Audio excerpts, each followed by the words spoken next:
सत्संग परमदयाल जी महाराज, मानवता मंदिर, होशियारपुर, तारीख 15 मार्च 1981। राधा स्वामी सहाय, राधा स्वामी सहाय। राधा स्वामी मत के मुताबिक मुख्तलिफ किस्म की वहम और तोहमात लोग उठाते हैं। यहाँ तो लिखा हुआ है, राधा स्वामी नाम गावे सो तरे, कल कलेश सब नाश, सुख पावे दुख हरे। वहाँ तो ये लिखा हुआ है कि जो राधा स्वामी नाम गाता है उसके कलयुग के कलेश दूर हो जाते हैं। कलयुग के जो कलेश हैं, अब जन्मना मरना, लड़ाई झगड़े क्या त्रेता में नहीं हुए? द्वापर में, सतयुग में भी देवता और असुर लड़ते रहे। त्रेता में भी रावण के साथ युद्ध हुआ, द्वापर में भी कितना महाभारत का युद्ध हुआ। तो हम लोगों ने राधा स्वामी मत वालों को या दुनिया को इस बात का पता नहीं कि संतों का मार्ग क्या था। वो तो कहते हैं कलयुग के क्लेश दूर हो जाएंगे। अब कलयुग के क्लेश क्या है? कलयुग में अकल बढ़ जाती है। आदमी अपने मन के चक्कर में आकर, भ्रमों में आकर, दुविधा में पड़कर अशांत रहता है। तो राधा स्वामी नाम से जो कुछ मुझे प्राप्त हुआ, जो मैंने समझा, वो ये है कि इंसान के वहम, भ्रम, तोहमात खत्म होकर के खत्म हो सकते हैं। बाकी जन्मना मरना, पुत्रों का मरना, काटा पड़ना, ये कलयुग के क्लेश नहीं है। ये तो हर शख्स का अपना अपना कर्म है। जो जो किसी ने किया हुआ वो उसका फल मिलता है।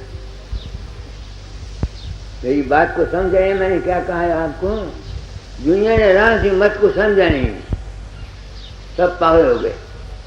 राधा स्वामियों ने भी किसी को बताया नहीं, बेवकूफ पब्लिक को बना के अपने पीछे लगा लिया। जो असली तो संत मत में, राधा स्वामी मत में है क्या? गुरु करता क्या है? गुरु की दया है क्या?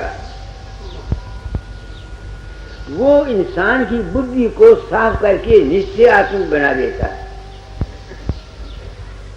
यही गुरु की दया है।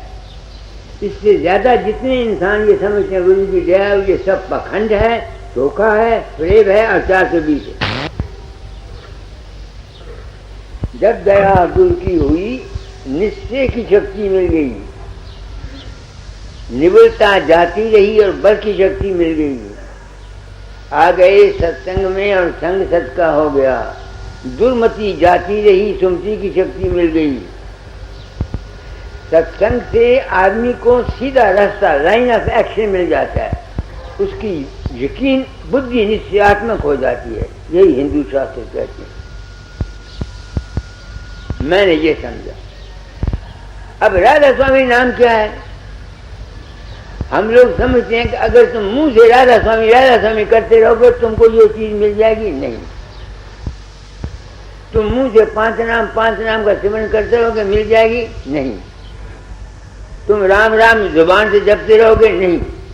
पर उस कड़ी को राधा स्वामी नाम, राधा स्वामी नाम जो गावे सोई तरे,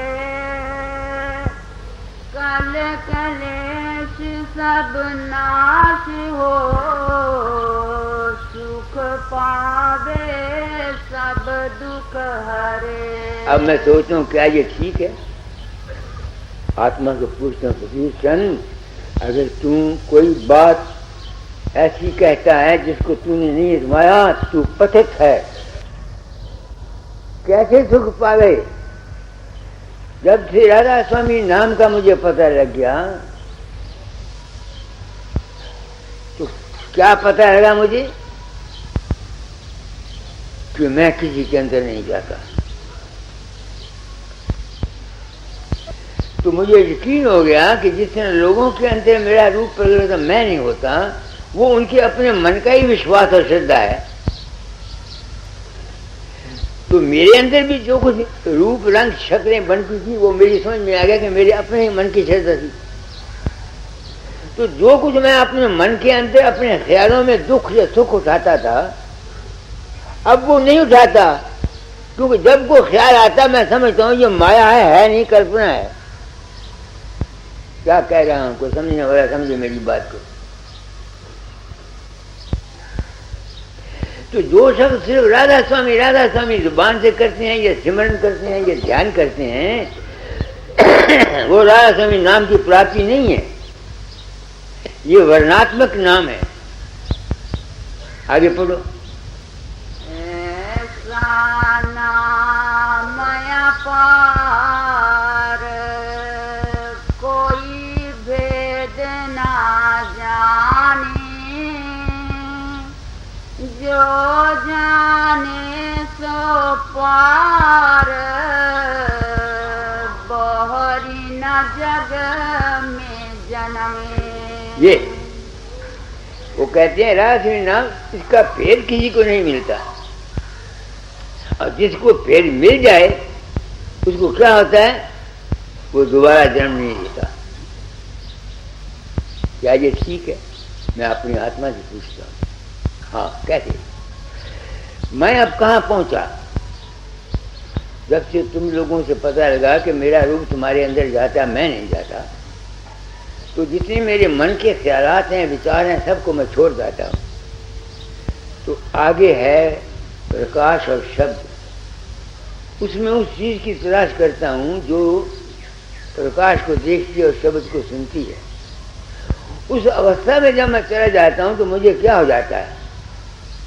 न तो मेरे दिमाग के अंदर गुरु रहता है, और ना शब्द रहता है, और ना प्रकाश रहता है, और ना खुदा याद आता है, ना कोई चीज याद। एक ऐसी हालत दिमाग के अंदर मेरे पैदा हो जाती है जिसको मैं बयान नहीं कर सकता। तो कई दफा मैं सोचा करता था कि शायद मैं पतित हो गया, गिर गया। फिर मुझे हौसला पड़ता है स्वामी जी की वाणी से, जेठ महीने में, और लिखते हैं इसका अंजाम क्या? अभ्यास करते करते तुमको मिलेगा क्या? हमने जाना कहाँ है? जहाँ न खालिक है, न मखलूक है, न खलकत है, न राम है, न रहीम है, न करीम है। आप समझते हो नहीं? और न वहाँ नाम, सत नाम नहीं है, न वहाँ नाम है, न वहाँ अनामी है। तो फिर मैंने क्या समझा, मैं कौन हूँ? इस नाम से मुझे क्या पता लगा कि मैं हूँ ही कुछ नहीं। अगर हूँ तो सब एक तत्व है, वहां जाके सब कुछ भूल जाता हूँ। ना बांस रहती है, ना बंसी रहती है, ना मुफ्ती, ना काजी, ना मुजारिया। तो ये मुझको मिला। इसी अवस्था का नाम है जिसको बोलते हैं निर्वाण, और इसी अवस्था का नाम है वदे गति। मगर मुझे अभी भी डर है। क्यों? जागृत में तो मैं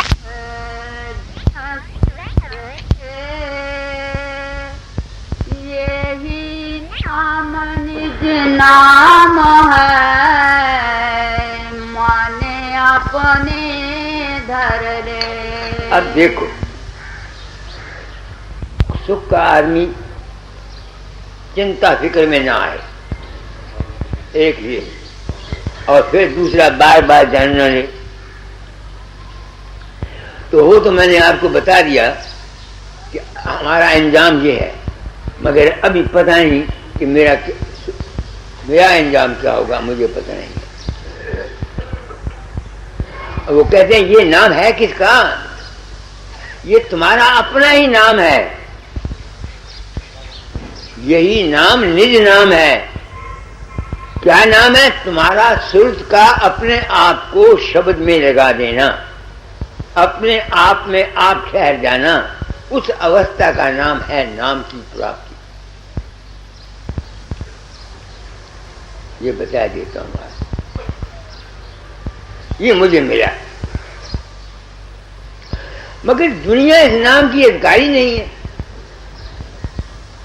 कितने आदमी हैं जो इस दुनिया के, तुम तो मेरे पास आते हो पैसे के लिए, दौलत के लिए, मुकदमे के लिए, शादियों के, ये सिर्फ उनके लिए है जो केवल इस अपने घर जाना चाहते हैं। हम गुरुओं ने इसकी आड़ में दुनिया को अपने मातहत बनाया। दियार बाग वालों ने स्कूल खोल दिए, कॉलेज खोल दिए, इंडस्ट्री खोल दी, मैंने मंदिर बना दिया, अस्पताल हैं। इन मंदिर, इन कामों का कोई ताल्लुक इस संत मत के साथ नहीं है। मकान बनाना, बिल्डिंग बनाना, स्कूल खोलने या परोपकार का करना, अस्पताल खोलने, ये दुनिया के काम है और होने चाहिए। मैं इसके मुखालिफ नहीं हूं। मगर अगर कोई ये शख्स कहे कि किसी गुरु ने अस्पताल खोल दिए हैं और ये बढ़ दिया, वो संत हो गया है, वो संत नहीं हुआ। दो गुरु, अगर मैं इस मानवता मंदिर के चक्कर में आ जाऊं और इसमें फंस जाऊं तो मैं तो गया, मैं तो मर गया, मैं पार नहीं जा सकता, क्योंकि मेरी अटैचमेंट इसके साथ रहेगी। आप मेरी बात को, मगर इस दुनिया में रहते हुए हम इन चीजों के बगैर गुजारा नहीं। ये ना समझना कि मैं दियार बाग या और जितने संख्याएं हैं जो ये काम करती हैं उनके बरखलाफ हूं, जरूरी है, मगर इन चीजों का कोई तरक परमार्थ के साथ नहीं है। मैं तो मास्टर जी, इसका कोई तरक परमार्थ के साथ नहीं है ना। आगे पढ़ो। बैठ के स्वामी अद्भुति राधा निरख निहार, और न कोई लख सके शोभाया गमाया पार। अब लोग कहते हैं यहाँ गुरु बुझाता है, वो तो कहते हैं सिवाय सूरज के और उसको कोई देख नहीं सकता, दूसरा दिखा नहीं सकता। गुरु कैसे दिखाएगा? इंसान ने अपने आप देखना है। यहाँ फूल में सब हम फंसे हुए हैं, हम कहते हैं गुरु हमको ले जाएगा। गुरु ने तुमको तरीका बताना है, रास्ता बताना है, चलना तुमने आप है अपने अंदर, गुरु ने तुम्हारे साथ नहीं चलना।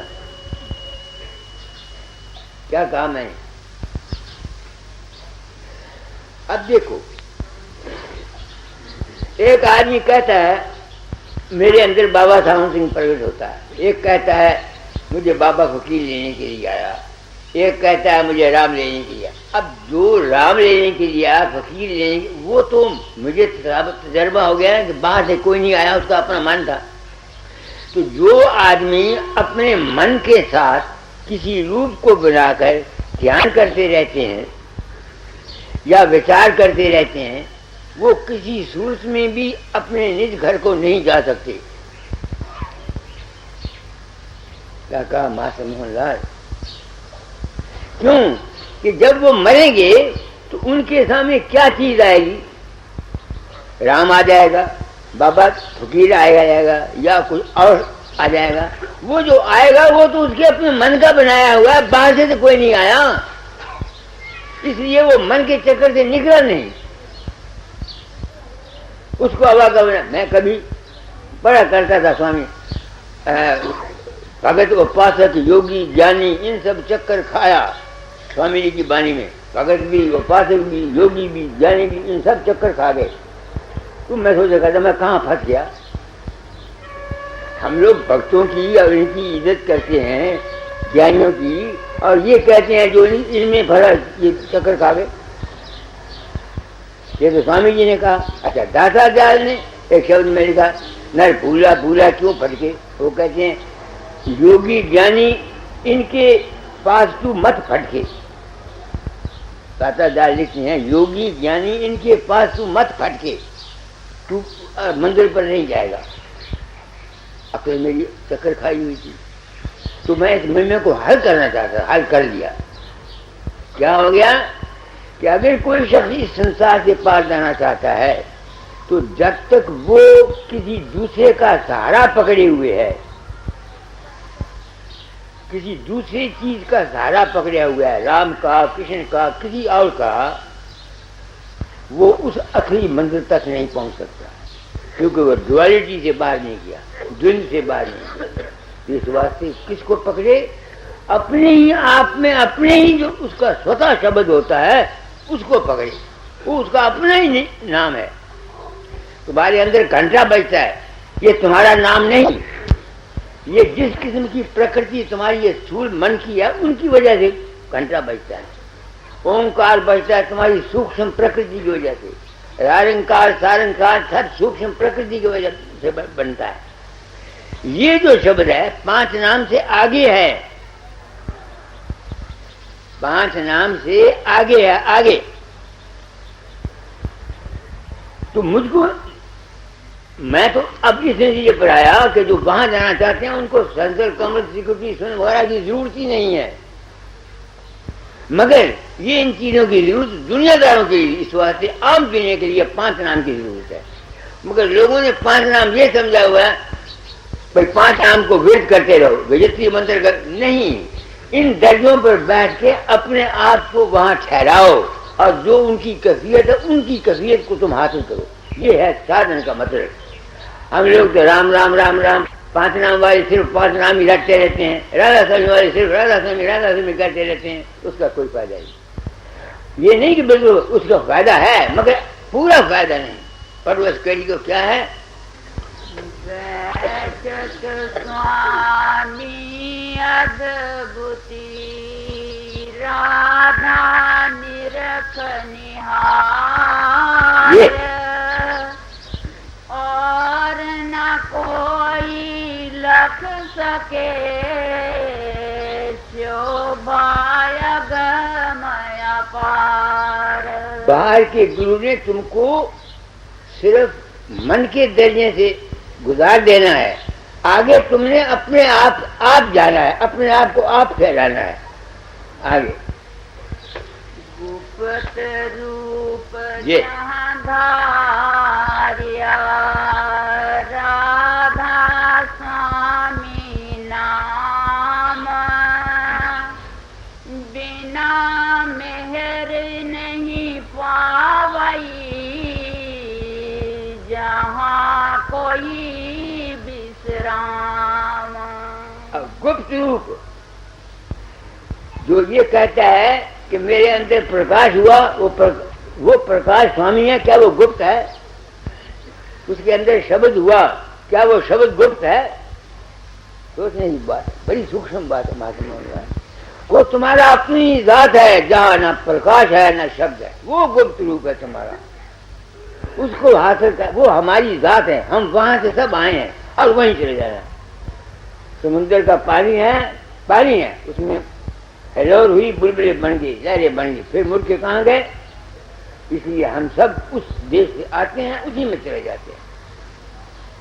तो मैं किस लिए पहुंचा? जिंदगी क्या है? लब खुले और बंद हुए ये राज जिंदगानी। अब मुझे आवागमन का सबका सब वहम जो खत्म हो गया। मगर अभी तक इस बात का मुझे डर है अपनी जिंदगी में कि जब मैं सपने में चला जाता हूँ, बाजे वक्त सपने में अभ्यास करता रहता हूँ, और बाजे वक्त रेलगाड़ी और तार मेरा पीछे नहीं छोड़ती। रात को भी रेलगाड़ी थी दिमाग में, तब मैं कहता हूँ, वो कहते हैं उस दिल को कौन पा सकता है? पड़ोस करी को रूप जहाँ धारिया राधा स्वामी नाम, बिना मेहर नहीं पावई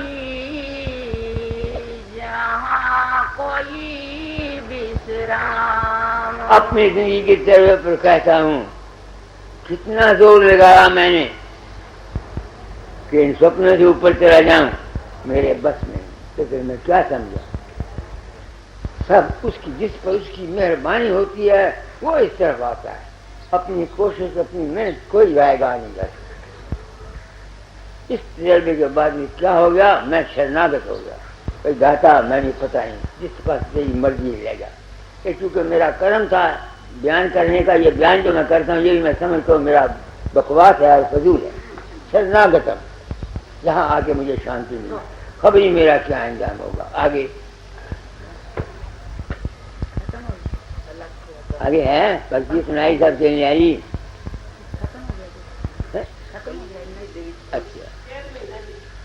अच्छा 1 महीना निकालो।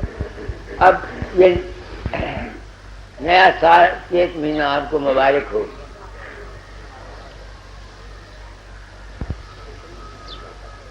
ये मैंने भाषण इस बात से देता हूँ कि लोगों को राधा स्वामी मत की या इनके मतलब गलत फहमियाँ हैं।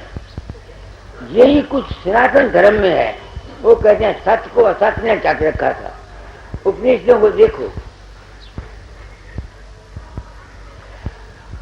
गुरुओं ने साझेदारी नहीं की। और सच पूछो, दुनिया साथ देने की जरूरत नहीं। और हम गुरुओं ने जो काम किया अपनी गरज के लिए किया, अपने मंदिर के लिए किया, अपने डेरे के लिए किया, अपने मान के लिए किया, अपनी इज्जत के लिए किया। तो 1 महीना उसका सबक सुना देता, पढ़ो।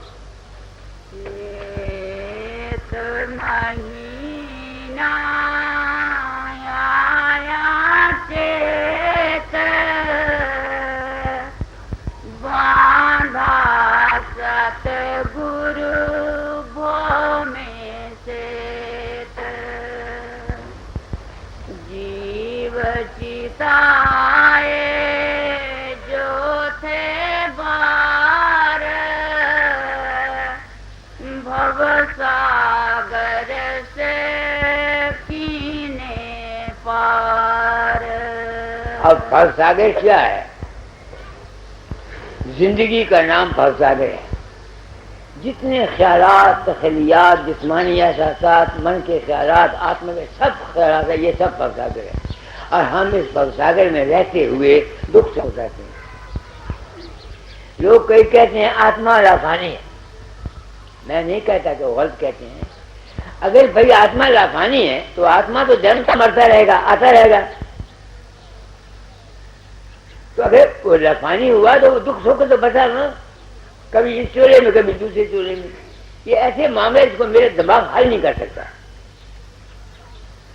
कई चाहता हूँ बड़े बड़े आदमी जो है वो किताबों का हवाला न दें, अपनी जिंदगी का अपना अनुभव बयान करें, तब ये मामले का। हम जो बात कहते हैं, जो किताबों में लिखी हुई है वो कहते हैं। तो भवसागर से पार होना क्या है? सतगुरु ने क्या पुल बांधा? सत्संग। इसमें क्या किया? जो भवसागर की इस तरह से उनको समझा बुझा करके भवसागर से पार कर दिया। जैसे मैंने कहा, मैं अपने मन के चक्कर से अब फंसता नहीं। कहा ना, क्यों? कि मुझे ये ज्ञान हो गया कि मैं किसी के अंदर नहीं जाता। इस एक ज्ञान ने मेरी जिंदगी का तख्ता बदल दिया, मेरी खून बदल गया, मेरा जिस्म बदल गया, मेरे ख्यालात बदल गए, मेरा दिमाग बदल गया, मेरे तर्ज ज्ञान बदल गया। और इसी एक बात को पर्दे में रख करके इन मजहब वालों ने, इन गुरुओं ने हम व्यक्तियों को बेवकूफ बना के लूटा है। मैं ये दर्द दिल से कह रहा हूं। लोगों के अंदर मेरा रूप प्रकट होता है, मैं बाहर गया थे किस में मैं हैरान, मैं मेरे का बाप ही बताएंगे। अब अगर मैं ये तुम लोगों को सच्ची बात नहीं बताता, तुम जो मेरे आगे मुझे रुपया दोगे, मेरी खिदमत करोगे, वो पैसा रुपया मेरी जान को खा जाएगा, क्योंकि मैंने तुम लोगों के साथ धोखा किया। आपको सच्ची बात नहीं बताई कि मैं तुम्हारे अंदर नहीं गया। यही एक राज था जिस राज को मैंने खोला। इस राज के खोलने का नुकसान भी है कि लोगों के अज्ञान का जो विश्वास है वो टूटता है, इसको मैं जानता हूं। मगर इस अज्ञान के विश्वास का नतीजा क्या है? पार्टीशन। किसी ने समझा अली मेरी मदद करता है, सिखों ने समझा अकाल को मदद करता है, हिंदुओं ने समझा महादेव मदद फिर कर दिया। इस ज्ञान का यह नतीजा हुआ कि इंसानी नस्ल बच गई और हमारे आपस में इत्तेफाक नहीं है, क्योंकि मेरी तो मेरी ड्यूटी है, तेरा रूप है अद्भुत तेरी उत्तम देवी जग कल्याण जगत में आया परम व्यास ने, इसलिए मैंने जगत के कल्याण को व्यू में रख करके इस राज को खोल दिया, ताकि जो समझदार आदमी है वो मजहबी तसर में ना आए। तुम्हारा मर्जी है, तुम राम को पूजो, तुम्हारा अपना मन है, तुम कृष्ण को पूजो, तुम्हारा अपना मन है, तुम देवी को पूजो, तुम्हारा अपना मन है, गुरु को पूजो, तुम्हारा अपना मन है। इसके लिए किस लिए आपस में झगड़ा करते हो? जो ताकत एक आदमी देवी की पूजा से ले सकता है, वो एक ताकत फकीर चंद के रूप से ले सकता है, वो एक ताकत मोहम्मद के रूप से ले सकता है, वो एक ताकत किसी के रूप से ले। फिर हमारा झगड़ा क्यों? इस ख्याल से मैंने इस बात को जाहिर किया। ये मैं जानता हूं कि इस मेरे साथ ज्ञानी से अज्ञानी जीवों का जो मुक्ति है उनको अंधविश्वास में टका पहुंचा है, मगर वो तो अंधविश्वास अगर रहेगा तो इस भवसागर से पार नहीं जा सकते। एक आदमी एक रामपाल कृष्ण पर सारी जिंदगी विश्वास रखता है तो वो जन्म मरण नहीं बच सकता, क्योंकि वो किसी दूसरे का सहारा लिए हुए नहीं समझ में आती है। तो मैंने अगर ये काम किया है तो मैंने अपनी नीयत से बिल्कुल सच्चाई से किया है। तुम्हारा अज्ञान का विश्वास ठीक है, मगर अज्ञान का विश्वास रखोगे तुम भवसागर के पार नहीं जा सकते, क्योंकि तुम्हारा अपना भवसागर प्रेम से अच्छा रहेगा, मगर भवसागर के पार नहीं जाओगे। पार तो जब जाओगे या तुम मन को छोड़ जाओगे। आगे जीव चिताए जो थे बार भव सागर से कीने पार।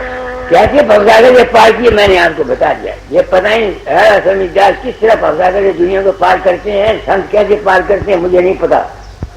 जैसे मैं पार हुआ मैं वो बताता हूँ, सिर्फ एक ख्याल दे कि मैं किसी के अंदर नहीं जाता, बस इस एक ख्याल ने मुझको भवसागर से पार जाने का मौका बख्शा। यकीन हो गया ना कि जो कुछ मेरे अंदर प्रकट होता है ये माया है नहीं। और बात यही तुलसीदास रामायण में तुलसीदास ने कही है, कोई फर्क राधा स्वामी मत में सनातन में नहीं है। वो कहता है गो गो चल जहां लग मन जाई तहां लग माया कृत जाने हो भाई। क्या फर्क है महाराज? तुलसीदास के इस कहने से गो गो चल जहां लग मन जाई तहां तक माया कृत जाए। अब जो राम का ध्यान करता है तुलसीदास कहने के मुताबिक वो माया नहीं है, जो कृष्ण का ध्यान करता है माया नहीं है, जो बाबा वकील के चाहे जो बयान नहीं किया।